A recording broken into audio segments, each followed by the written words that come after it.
Salve a tutti ragazzi, bentornati sul canale di Queltaleale, eccoci qui di nuovo con Metal Gear Solid 5 The Phantom Pain e i nostri video extra dedicati alle cassette audio.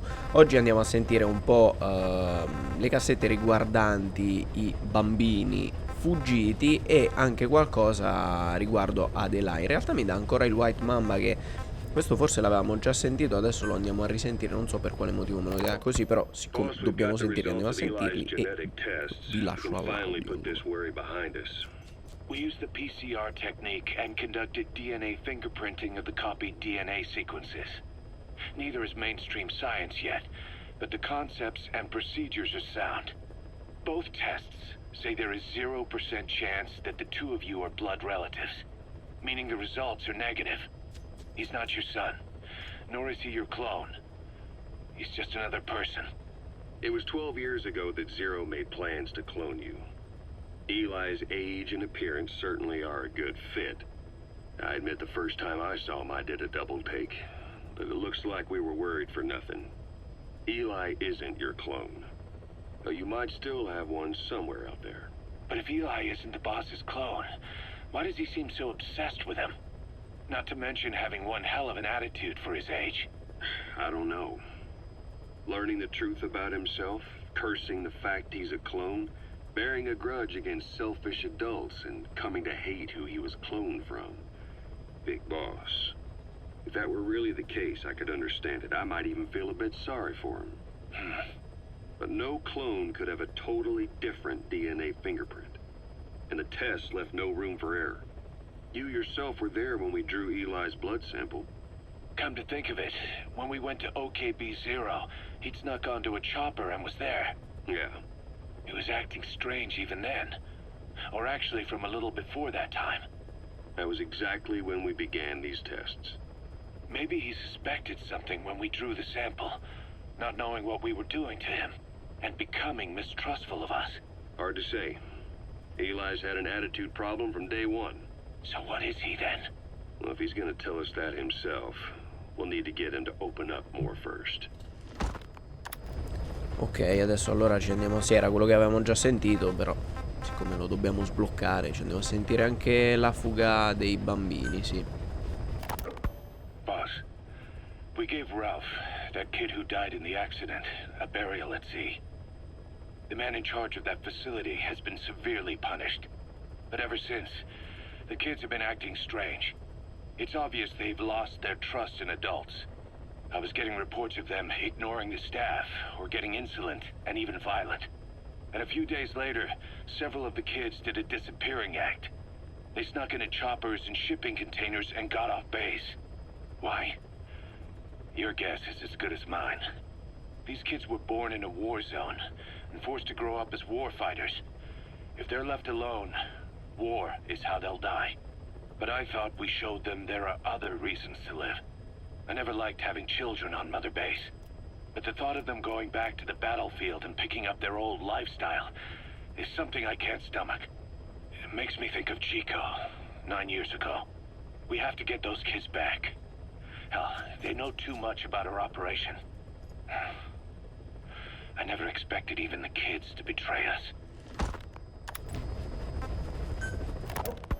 Snake, you remember the White Mamba? Of course, he's been going by Eli since we brought him on base. He was the leader of the child soldier unit we took out of that village and into our protection. Well, according to the kids you brought back here, all the escapees were especially close to Eli. There's reason to suspect he's behind all 6 escapes. We've already detained him. I'll be questioning him shortly. Wait. You'll be? Ocelot. You're incapable of taking an impartial stance with those kids. Question them all you want. It'll get you nowhere. Ocelot, you get too many kicks from your art of interrogation. It's not a matter of art. It's about quick, minimal strokes of psychological warfare. That's what gets the answers. And it's the best way to keep both questioner and subject safe. The risks only increase the more an interrogation drags on. At that point, it causes as much pain to the inflictor as the inflicted. Like I said, too many kicks. What I'm trying to tell you is we need quick results. Otherwise, it'll be too little, too late. I know that. And besides, I know the subject. I won't go overboard with a kid. Forget it. You're not needed. Snake, we'll want to question the other kids too. Be sure to bring them all back. Snake, about the escaped children. Eli confessed. The way he tells it, they wanted to go back to the battlefield.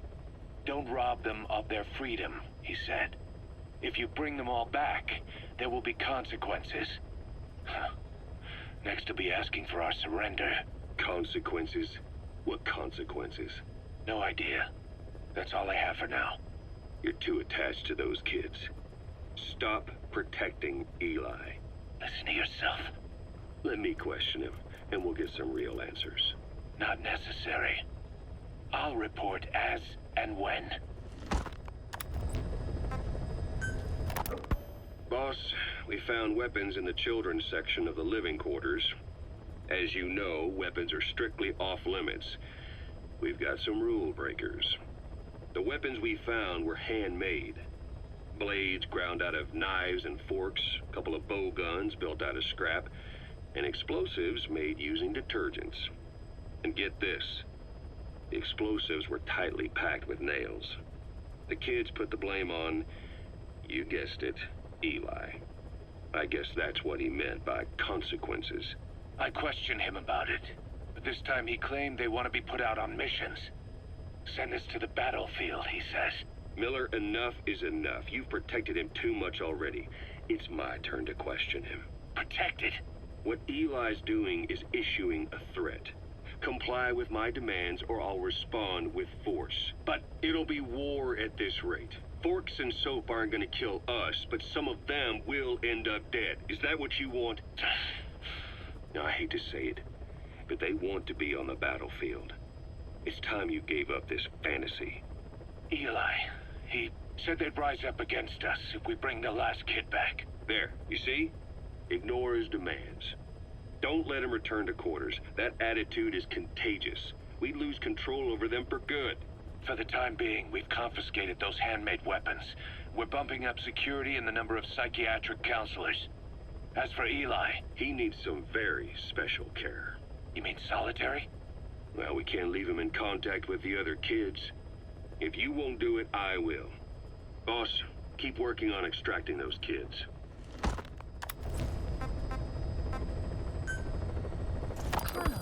The kids you brought back to base have laid out the situation. They all escaped to each of their home villages, or were trying to get home, and lost their way. Not that homesickness is gonna explain everything we've seen. Each of their home villages? They were trying to raise troops for the rebellion. You really think these kids have an armed uprising in them?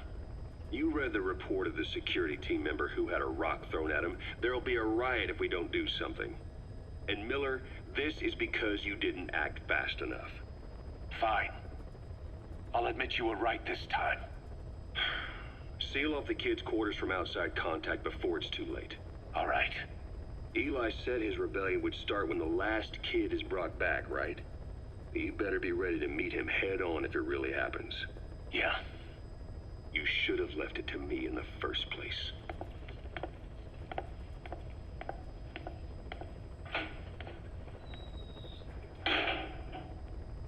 Boss, they're just kids. We have a responsibility to see that those kids make it. It's not about feeling protective or the pros and cons. I hate kids. That's exactly what I heard from the people who raised me. People who abandoned me, more like. That's the spark that kept me going, you know? I wanted to show those adults what I was made of. Wanted to get back at them one day. But before I knew it, I was all grown up. Never saw it coming. All of a sudden, people treated me as an adult. Some adult I turned out to be. But I feel like if my life had been different, if the adults I knew had been different, I could have grown up better. Yeah, that's it, all right. I wanted to use those kids to test that theory. That's all this was. From their point of view, I'm no different from the assholes who gave me a hard time. When this is all blown over, I'll talk it out with them, if that's still possible. Boss, there are still kids out there. Bring them back safe. Boss, it's me. Eli's revealed what he wants. He wants to speak with you. With Big Boss. He just said, bring my father here. Eli's too smart for his own good. No way to tell what he's thinking. All we know for sure is his men are important to him. That means we can use the escaped kids as leverage in any negotiation. Once you've brought the last one back, I'll interrogate him. If the kids do rise up, we'll meet them full force. End of story. I didn't want things to turn out like this. We could have prevented it, but it's too late now. If Eli means to take this all the way, he's gonna force us to do the same. Boss, go get that last kid. You know, when you brought back all the child soldiers who escaped, Eli knew they'd returned. Needless to say, nobody said a word to him. I guess they got a message to him somehow. Eli wasn't put in the corner in timeout. He was locked up in that room, completely cut off from the outside world. Then how'd he find out? It's only one possibility I can think of. The Soviet Union has been researching military applications for psi phenomena. Psi? Things like psychokinesis and ESP, extrasensory perception. You mean moving objects without touching them?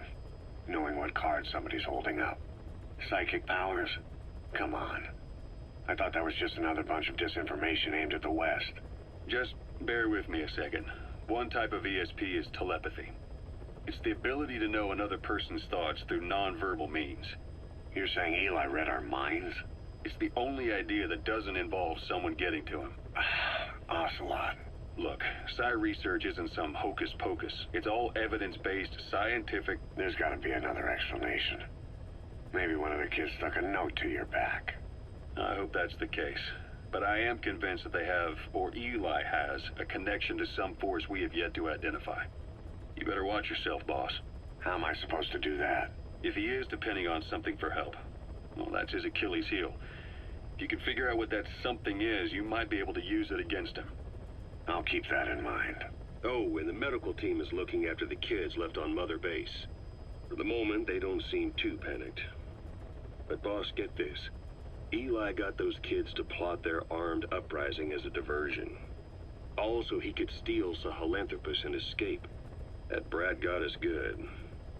Set us up and knocked us down. And then there's that mystery kid who was with Eli. With those two working together, I'd say things won't be over for a long time yet. Ok, allora direi di... il rapporto dell'informatore, andiamo a vedere cosa ci dice. We finished decoding the informant's report. That floating kid we've run into a few times now. Looks like he was a test subject in clinical experiments.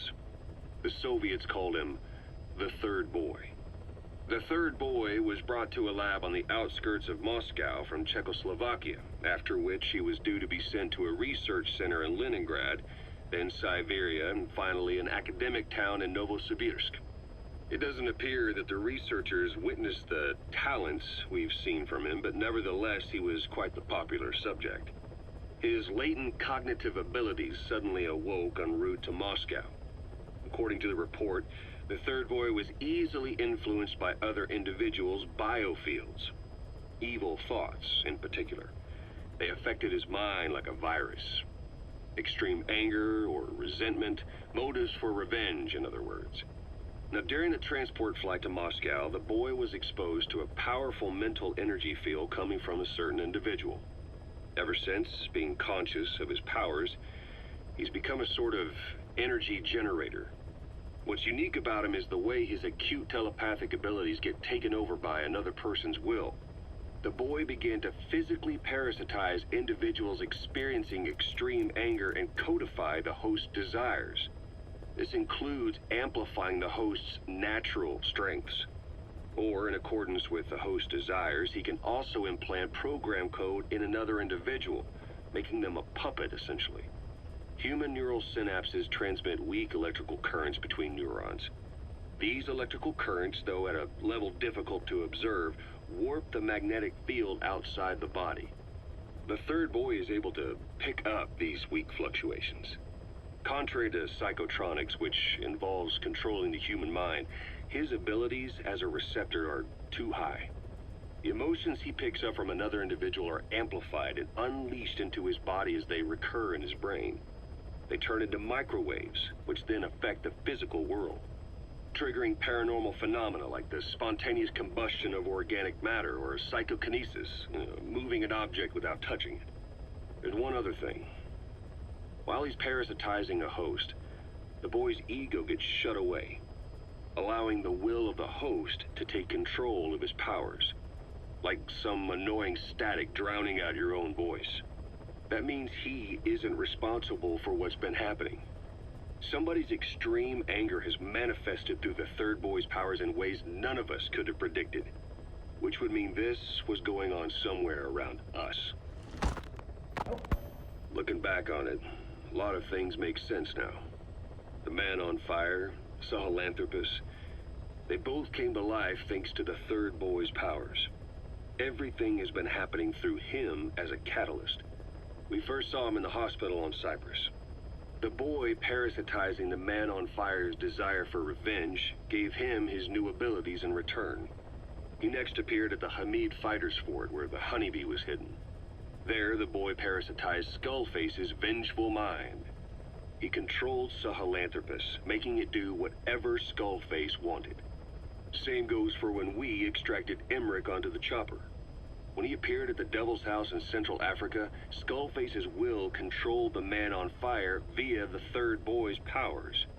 Everything is clear up to this point. But even the informant couldn't pinpoint who the host was in the cave within Serac power plant. Sahelanthropus suddenly became active, then crushed not only the man on fire, but Skullface as well. Surely neither of them could have been the host. Who else was at that location and bore anger more extreme than either of them? Whose will was controlling Sahelanthropus? According to the report, emotions transmitted in children's brains affect the surrounding magnetic field more strongly. Cerebral nerves are covered with insulation called myelin sheaths to increase impulse speed. The reason for this leakage has to do with the fact that children's myelin sheaths are still developing. So, how many children do you remember being there? Children with a burning desire for revenge and bearing a grudge against you. I can think of only one. Eli. We don't know what kind of life he's had, but the resentment he's shown toward adults is nothing short of extraordinary. The third boy resonated with Eli's mind. And that means Eli bore the strongest animosity of all individuals within the boy's reception range, estimated to be a 3-mile radius, beating out even Volgan and Skullface. The third boy has probably remained hooked on Eli's anger since. You remember at the Devil's House, the third boy showed an interest in Shabani? That must have been his ego making a rare appearance. He may possess abilities far beyond anyone else in the world, but he's still a kid. Maybe them both being kids was enough to bring them together. And if so, maybe with Eli, he isn't feeding off him, but acting in symbiosis with him. So what kick-started the third boy's powers? If we look at the location and time that his plane went down, we can make a pretty good guess. When the plane experienced the first anomaly, it gave an accurate report of its position to a control tower, due north of the Black Sea, 125 miles east of Kiev. Dead south on the Black Sea is Cyprus's Green Line. So the plane's position was directly north of the hospital where you'd been asleep for 9 years. And this anomaly was reported at exactly the same time that you woke up. The plane was enveloped in flame from the inside out. The fuselage burnt to ashes. There were no survivors, at least not publicly admitted. Your thoughts formed a synchronicity with the boy's psyche and were amplified inside his brain. That would have been more than enough to trigger his abilities. Your rage was like a big bang in his head, blowing the lid off his powers. The boy was then secretly moved to the lab outside of Moscow where Volgan was comatose. There, Volgan's thoughts resonated with the boy and he was awakened. Volgan became the man on fire, hell-bent on getting revenge on you. His instincts led him straight to you. Skullface knew Volgan from Operation Snake Eater, or perhaps from even before. Monitoring this pair of extraordinaries, he discovered the hospital and sent his assassin and XOF. Skullface was probably watching the situation from close by. Then, realizing how useful these two test subjects could be, he approached them. Reacting to Skullface's thirst for revenge, this time the boy let Skullface's will control Volgin. Volgin, at times driven by personal revenge, at times through Skullface's will, kept on moving, though his body was little more than dead meat. Perhaps there were moments where even your thoughts affected him as well. But without the boy's power, it was like the plug had been pulled from the socket. Everything was powered by anger, malice, revenge. This is how the end of the report sums things up. Both the third boy and the man on fire were originally test subjects of paranormal research for military applications, like telekinetically controlling the leader of an enemy nation and making him launch a nuke, or stopping the heart of someone on the wrong side of the Berlin Wall, experimenting with latent human abilities. They were used as tools of the Cold War. The boy's only crime was being born with unique gifts. But he was sacrificed on the altar of war. His life reduced to slavery under other people's wills. Turned into a living weapon with no will of his own. And eventually the only emotion he could feel must have been the desire to get revenge for the hand he'd been dealt. Boss, it's you that awakened the boy's powers. But there's more to it than that. I guess the anger emanating from you was something he could truly relate to. Perfetto, allora dal rapporto dell'informatore abbiamo capito un po' di più su quel personaggio che assomiglia molto a Psychomantis. A questo punto ragazzi io direi che ci possiamo salutare qui con questo video extra, ci vediamo con i prossimi, il walkthrough eccetera eccetera, dai, ci vediamo ai prossimi appuntamenti e un saluto a tutti da Queltaleale.